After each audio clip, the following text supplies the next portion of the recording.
Okay. Hi, this is Michael Ellis.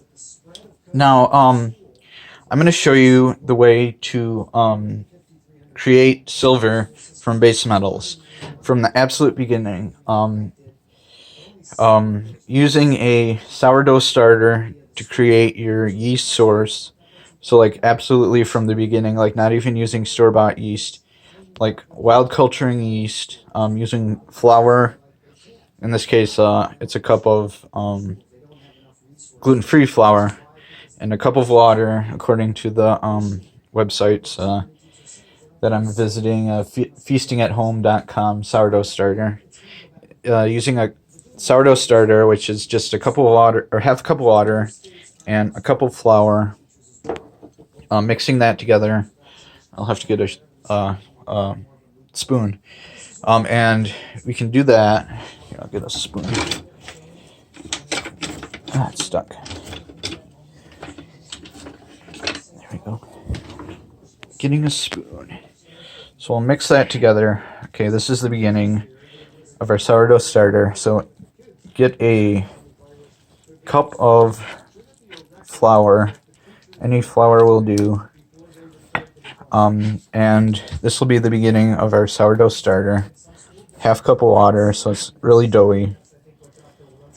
This is according to this website I'm looking at. Mix it together.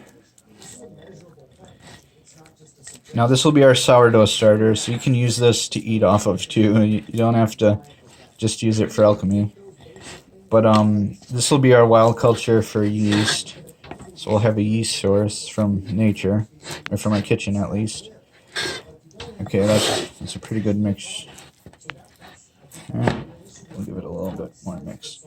So this is the kind of consistency you want. It's like a peanut butter type consistency. So you can throw that in the sink.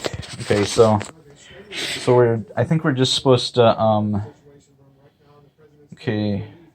supposed to put a lid on, or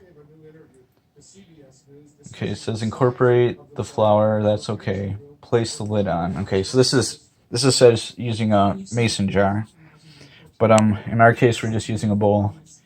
So we're supposed to cover this and then let it ferment, and then the yeast will start working on it and reproducing and everything and fermenting it basically.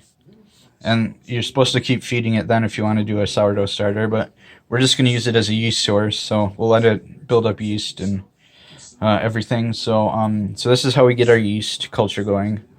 And from then on, once that's happening, I'll come back and I'll show you what to do with that to start making silver. So I'll stop it here, and I'll come back in about a couple hours maybe, or a day, when it starts bubbling. So